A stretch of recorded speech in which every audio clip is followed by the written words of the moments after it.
local. I've known Kim quite a few years now, and we've trained with her previously, not seen her for a while. We're really out of practice with eating, training, and just come along ready for a bit of kick up REVIEIWG and get back on track again for the new year. Yeah, likewise, I'm local, Northampton. Met Kim some years ago at Catford, trained there. I've done one natural bodybuilding competition, fallen off the wagon a little bit, so I thought I'd come here and get some more inspiration and see if we meet some new people. Hi, I'm Harvey. I've come to watch Kimberley and Wendy. I was a female bodybuilder back in the day, at the time for the ENQURIES, and that's about it really. Hi, I'm Hannah Bingle. I have never competed in bodybuilding, but always been a fan of all things that women use weights for. I'm 6 times world powerlifting champion and have done about 40 strong woman competitions, including one world's strongest woman in Poland. Hello, I'm Georgie here. I'm an ex-ice skater. I have done a little bit of bodybuilding. I've done one competition about 15 years ago and a little bit of powerlifting. I'm here to see Kim, who I train with. I'm just really looking forward to it. Hi, I'm Winnie Cornwall. I'm currently World, British, European and Commonwealth powerlifting champion. I'm still a pro bodybuilder and competed last November in Boston. I'm here today to experience a lovely wealth of knowledge with the girls, Wendy, Kim and everybody else, and share some amazing stories as well. Hi, I'm Zalise. I've travelled all the way from the Isle of Sheppey to come and see the girls today. I'm 2000 UK British champion. They gave me a pro card, then took it away. I've known the first person in bodybuilding I ever met was Kimberley, and then I met Wendy. I know they've got so much knowledge, so I've come all this way so that when I eventually get back into competing again, that I've got better knowledge. Hi, I'm Paula Francis. I've come here today to learn a bit more about bodybuilding and nutrition in general. I've known Kimberley for a number of years. She helped me through my squatting technique. I've competed since 2014 in the UK TFBA, NPA and the qualifier at DKBFF. I'm Jenny, and the reason why I'm here today is Stay Strong, Stay Feminine. I've known Kimberley for 34 years. I'm now in my 50s, taking on bodybuilding a little bit more seriously, so I've come here today in December to see what knowledge I can gain from the 2 experienced ladies of this field. Hi, I'm Jacqueline. I competed 10 years ago, and I've come today because I always believe that there's lots of things that you can learn from the sport, and just to meet other female competitors. Have a good time. Hi, I'm Mel, travelled from Maidenhead. I've come with Jackie today. Basically I've done bikini and just want to learn a bit more about the industry from other competitors. I'm Mike Gelsey. We're here today to support Kimberley and Wendy. We've known them for forever, but it's nice with events like this to get people together and just meet, have a good chat about training, nutrition, everything else. Just a bit about myself. We own GH Gym. We've been involved with competitive bodybuilding again for donkey's years. We've been with various federations, let's put it like that, over the years. We personal train and prep people for sure. I'm Lisa Gelsey, obviously Mike's wife. We've travelled in excess of 3 hours today, and I know it's going to be worth every second. Obviously, as Mike said, Kimberley and Wendy have been good friends of ours for many, many years. I competed with, through their years as well.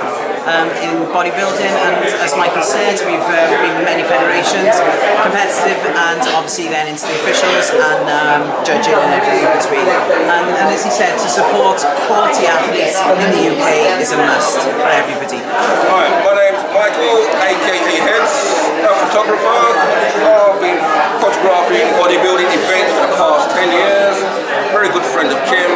As you know, today she's here putting on a seminar with Wendy McCready, both Ifbb pros, and myself, Thomas, and the great man Fibos have come along to photograph the event. I'm Thomas Mon, photographer. I'll be photographing this event, like 1,000 other events. We have a lot of people here with us today as well that have come along because we want to introduce you to them, because we're sick and tired of all the messing around that you girls and you guys get when you start prepping for shows and so forth. So we have CMP, who I have sent result samples, so if you would like some samples, please go and take them whenever you like, they're free. We also have Sue and Gary Webb. They produce lots of food, for healthy food, and obviously post-contest cakes, as you can see. So, we have Wendy, and we have me. I'm old. I did it, and I've retired. I don't prep anyone anymore, so anything you want to ask me, I will talk to you about, and I will be honest. Wendy will be honest as well. Obviously, Wendy has to take into account that she's going to compete this year. If you want to ask any awkward questions, ask them me. Please do. I don't care what you say to me. Nobody can touch me. Nobody. So, does anybody want to ask us any questions? I've got more. Go on. Supplements, can you educate me on supplements? Don't take them. No, supplements. One day I realised that I eat well, so I don't take them. I was taking everything under the sun, as you all do. Everybody takes loads of supplements. Wendy will obviously have a different view on this. And I was just spending too much. I rehome cats. My cats cost me fortunes.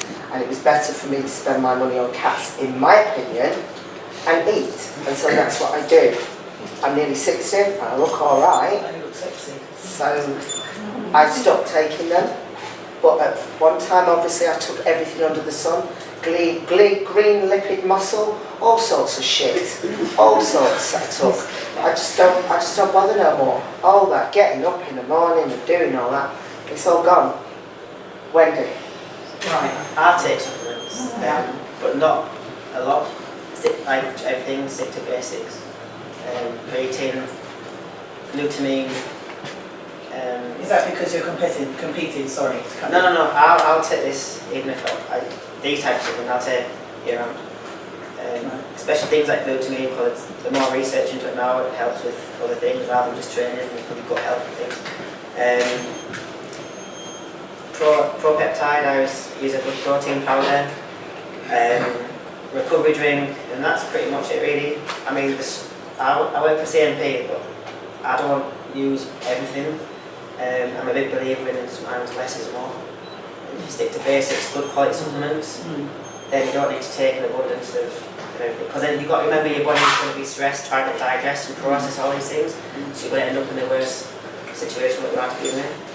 But for myself, things like protein, you can't physically eat all the protein I need, so then there's something to put on.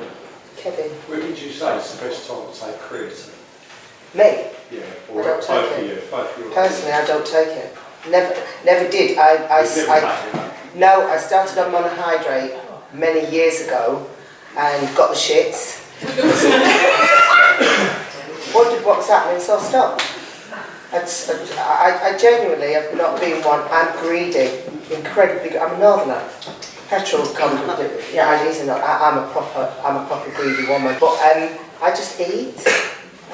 So I didn't take it. But Wendy does take creatine.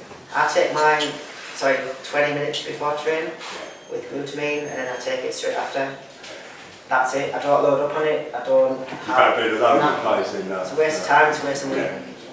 It's in your system anyway. So I was working at a very, very big gym up until last year, where the athletes would come into the gym for a particular supplement company, and you wouldn't look at them twice and just think somebody else in the gym. Then you'd see this very, very famous photographer come in and film them, and you'd think, what a sack of shit. And then 6 months later you'd see him in the magazines and you think, right, that's the gym where I was working, but I didn't see this person in there. And he was like, whoa, no, this isn't that person, but it would have been, but they've been obviously photoshopped and filtered. And so the people in the gym floor said, did you see this person when you're in there? Yeah, but you're a fat fuck.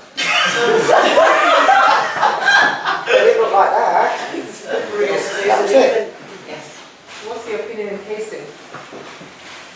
I believe it's about timing as well for casing. I think it's a good protein to have. I use it personally with the peptide before I go to bed because it's longer to digest, but not straight after training or first thing in the morning.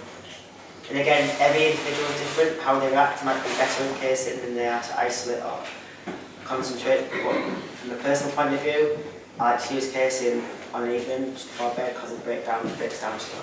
Yes. How much protein do you recommend per pound body weight? Is a certain, so like for your goals and muscle building, how much should you have? How much? Everybody is different because it depends on your body type. Oh, okay. So, I mean, if you can't really say that you've got 30 grams per pound of protein. Yeah. You need to work with somebody, you need to work with yourself as well. So you just wouldn't give a box standard figure for everybody, just everybody is different. And then of course it's a case of starting small and building up and building up and building up. And making sure that most of your meals are food meals, not just protein as in whey protein. And again, if you don't use a good whey protein, you might not be getting the amount of protein that you're supposed to be getting in it, just because Jack from Jack's Gym makes his own supplements. He might be getting his whey protein from some shit company that's making pasties for a pasta company. So you just don't know what you're getting. So make sure it's food and monitor your protein intake. The 1 pound per gram of body weight, which is what you normally read about, Yeah. well, that's going to be different to you, to myself. Yeah. It's how your body digests the protein, how it reacts individually, and the different types of protein, and the timing. Oh. So you've got to really get in tune with yourself and take note of yourself, of how much protein that you need, never mind the person next door, what your coach says or whatever. Yeah. You have to find out how your body's reacting to the food that you're eating, whether it's writing it down, make notes, or just be aware of what foods are bringing about what results. Because we're all different, you know. I mean, I can eat eggs that comes out my ears, and I don't have any problem. Where Julie over there. With the new federations coming up and adding bodybuilding in again, and some of the old ones leaving bodybuilding out, what do you think the future holds for British champions and pro-card winners? I think, to be honest, I think that probably is going to be better. I find now that just from the last year, it's been a lot better for me personally, as in the way we get treated, the way we get the money side. Treated, that means. I'm deciphering words today. It means treated. Treated. Yeah, so I think and we get more support now. And I think with the more federations bringing women's bodybuilding back, it can only give us a chance. However, we have to start showing that support from here, from the grassroots, because internationally, yes, it is improving, but over here, in England, personally, I haven't seen much improving. And I also think that the women's physique category is just bodybuilding. And a lot of the girls who do women's physique should really be doing bodybuilding. And the figure girls should be doing physique. But because it's that label of bodybuilding, they don't like to do that course. So they're making these classes to get more women. In a way, it's good because it's getting women to do something, hopefully. Yeah, confidence. But they need to be seeing stage prep coaches and working with them, not just turning up on the day. I remember back in the 80s, you used to get, and he trains in his garage and he's turned up today, and Wag Bennett will get them all on the stage, and it wouldn't really matter back in them days, but it does matter now. It does, but if it's getting women out of the audience and getting them into gyms, then fine. But every single federation has a different take on what a bodybuilder, what a bikini girl looks like, and that's where it all gets confusing. Because some of the classes, they're looking like bodybuilders in the bikini, and some of the bikini girls look like the wellness girls. And it's very, very confusing for everybody. So there needs to be people who are honest, that you go and see, that tell you where you need to be. But I don't agree with it because of the money making, but I do agree with getting women to do something. Bodybuilding is in my heart, but as the industry got bigger, all federations saw the opening for females to come on, but not necessarily wanted to be bodybuilders. Hence the introduction of bikini, and then the dilution of figure, then bodybuilding really, as you say, it was renamed as physique. And obviously then the girls that wanted to be bigger would have to find a different route. Was it right? Yes. Was it right? No, probably not. Because the thing is, as far as I'm concerned, bodybuilding for females should be inclusive, not exclusive. Everybody should be able to be involved. But it's down to the judging panel.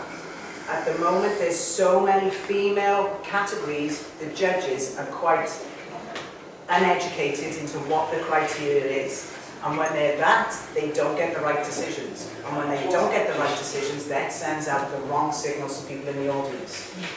Because if you get the criteria and it says A, B, C, and D, and the girl that's stood in front of you does not meet A, B, and C, that is not her fault. That education in the judging panel needs to be done again. They need to know what the criteria of the classes are. Because as coaches, we can advise, but you can't say, you're not doing it. Well, I want to. You can't stop them, let them go. But the judging panel should judge exactly as the criteria of the class states. But because there's reintroductions of new classes on a continual basis, I feel that this is not actually being pushed through then to the athletes. So the education of the judging panel needs to be done. So whenever and whatever federation, as it stands at the moment, I'm in a position that I will advise any one of my clients to go to the appropriate federation to suit them. I never, ever, ever try and get a square peg in a round hole, ever.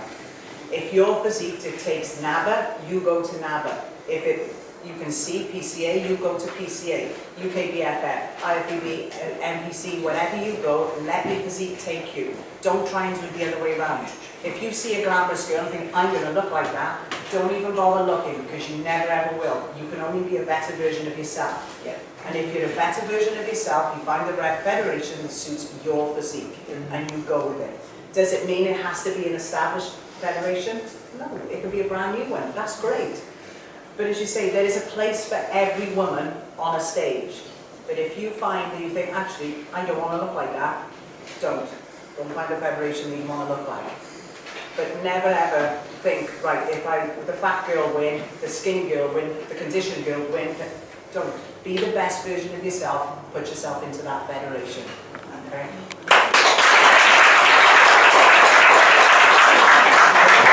Be careful with some of the federations, because I have been part of some of these federations, and it doesn't matter what you are within this sport. If there's people that are judging you that have people that are on the stage and they are actually wearing their clothes, be aware that it doesn't matter if you are the best person on that stage. The chances are you possibly won't win. So be aware that that's going on as well. Building out. I agree with what you said, bringing all women in to fitness. I've done bikini myself. You know, obviously I don't want to be bikini, I want to be at a bodybuilding level, but that's something I'm now working on. But obviously, the way they do things and beauty things, we now don't really get the figure trained, figure toned and figure athletic. When you actually look at the criteria, it actually explains they're all the same. Actually, the description of what you should look like is all the same. I was thinking, well, what one do you go for then if they're all exactly the same? When I actually asked the criteria and how it was actually judged, because obviously I did judging the qualification in the 80s, so it's changed a lot since then.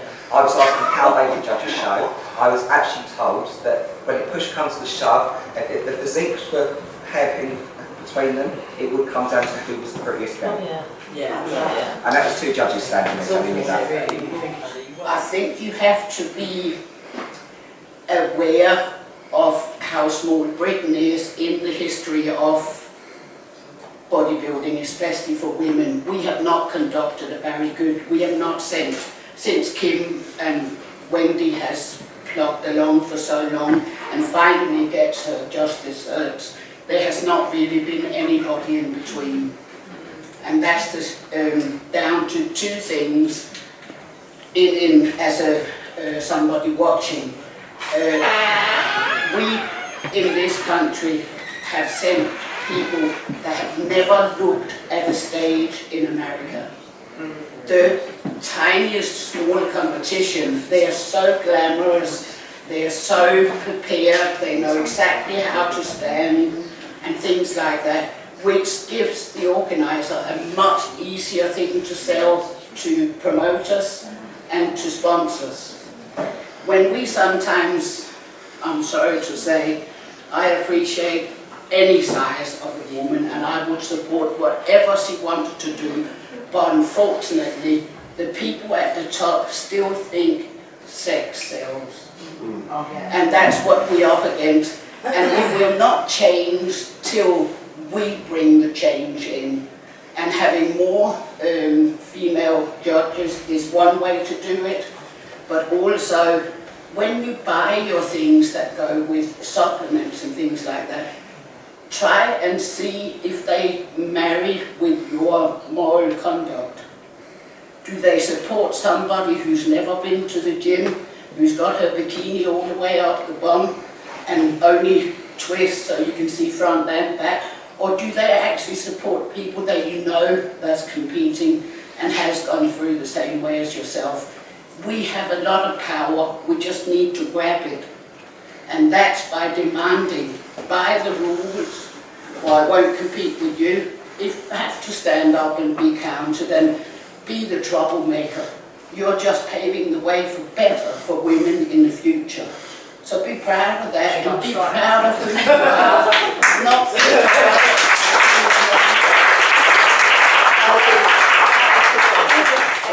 As a dreadlocks black girl, how am I supposed to choose a right federation like this? This is what I experienced in my last one, and it took me 2 years. I cried.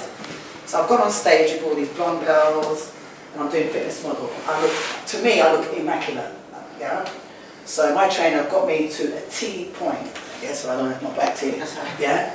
So I've gone on stage with all these girls, and I'm doing my thing, and the judges did this. This is their phones, yeah. When I came on, they all did this. They did not look at me once. Yeah? Not once. Dreadlock girl, and all these blonde girls, so I suddenly start crying. This is what I experienced on stage. So they all did this. Even my boyfriend, I've got it on video, and I was going to put it on social media to down this company. It's a new company called, I'm going to say it, I don't care, Ultimate Physique. Yeah? So I've come on, first show they ever done. I've come on stage, done my thing, I look really good. They did this when I came on stage. They all went down on their phones like they didn't give a fuck. Yeah? I cried. When I was at the back with all the girls, when all the blonde girls came on, I'm not racist or nothing like that, but when the girls come on, all their heads come up, the pictures like this. Yeah? I've got it on video. I've got it on video. Yeah? Yeah, similar. Yeah. So they made me feel down there. I cried for 2 years. Yeah? So I've just gone now to my trainer and said to him, I want to do it again. You know? So I now deal with the universe and forget about what everybody else thinks, it's all about me. Yeah? What's the big? So I want to do fitness model. I'm in my 50s, I'm following my dreams, I'm getting on with it. You know, so I'm just giving you that experience of what I experienced, you know, what they can do to somebody who's got vitiligo. So if I take my makeup off, because I want to be the first black girl to come on stage with vitiligo. Does anybody know what vitiligo is? Yeah, so I'm going white. So I'm going white. So I've got all these big white patches. That's why I wear makeup and why I come up there. And there's no such thing as pretty. That's how I see it. So I just want to share that.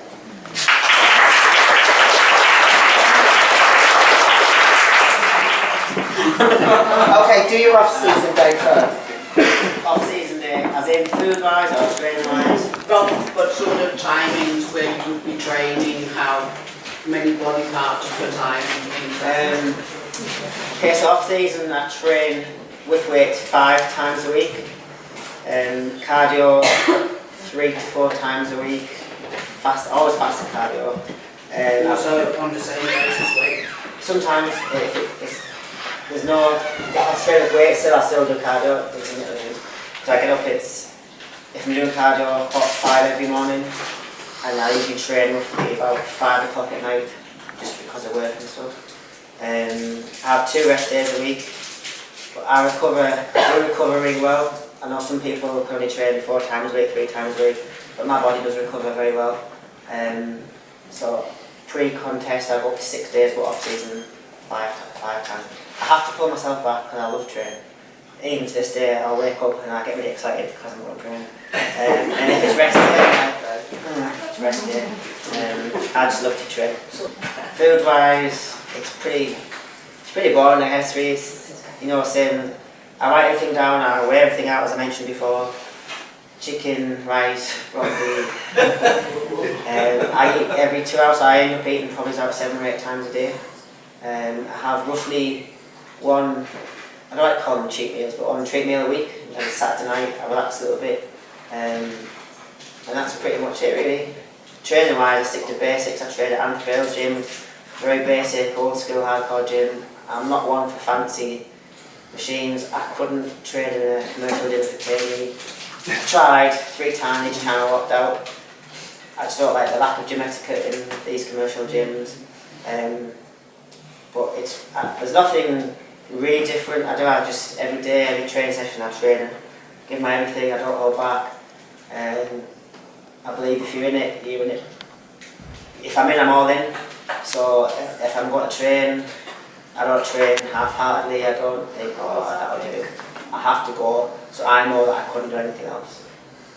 That's probably why I've got quite a few injuries. Normal circumstances, I train 5 days, 6 days a week. I walk every day of my life. I've got dodgy knees, but I walk, and I'm constantly. Because your body's still. I'm still trying to compete against myself. It took me years to understand.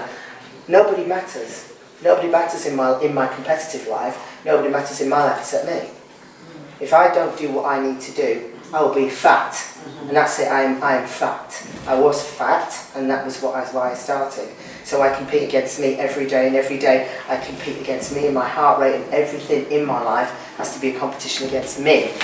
And my food is exactly the same every day. I eat for breakfast, believe it or not, 8 scrambled egg whites, 200 grams of broccoli. That's my breakfast. And it is that every day, and I don't give a damn who's in my house, that's what I eat. And I like it. So my life has always been the same. As a matured woman, you know, sorry guys, but mature. our body changes. My new hairdresser said to me yesterday, have you got any grey hairs? I'm like, fucking grey hair? Grey hair? Yeah. There are some somewhere. So as a matured woman like myself, because our bodies go through changes as women, and slowly. Should have seen my answer this morning. Should have seen it. It was like that. Oh, I saw you a couple of months ago. Sweating down my legs. Sweat. I was hanging out the window. Adjusted the food in any way. Never. Right. Never. So it's just stayed the same. Stayed the same because it works for me. I found what worked for me. Right. Like you was talking before. I found you find the magic thing that works for you, and then I keep to that, because if I deviate from that, I do like my Indian food, so if I deviate from that for very long, then I will just end up fat. I can't be fat, because fat isn't what I want to see in the mirror, and I know I'm fat now in the likes of what I used to look like, but I've kind of dealt with that in my head, but I couldn't be any fatter because then the clothes won't fit. No. I couldn't do that. I couldn't do that. There's one thing you missed out there, Alicia, that I'm sure you'll feel is important as well. You talked about your food, you talked about your training, you talked about your rest, you didn't talk about your flexibility. And if we don't keep a level of flexibility, we are in a position where we're going to get worse and worse and worse until we become the old lady or the old gentleman you see in the street that's hunchback, and you think, how did they get like that? They got like that because they didn't deal with standing up. You didn't deal with what you need to deal with, and you need to deal with your flexibility, you need to deal with your conditioning of your muscles. When they get knotted, you need to deal with your knots, because if you don't deal with your knots, you're not dealing with your muscles. You're dealing with the problem, and the problem will become worse, and it will force it onto the joint will become hindered, and you will become fucked. And you won't be able to squat, you won't be able to bend, you will bend instead of squatting, in fact. You'll have shoulder injuries, you'll have so many injuries that you'll give it up and say, that's all shit. It was shit because you didn't deal with your myofascial release and you didn't deal with your stretching. Your flexibility is everything, because that isn't range of movement. That is range of movement. So when you see the bodybuilders that are doing that, flick them through on Instagram, they're shit. You want to see big movements, and they get big movements because they've got flexibility. So it's very, very important that you take that into account.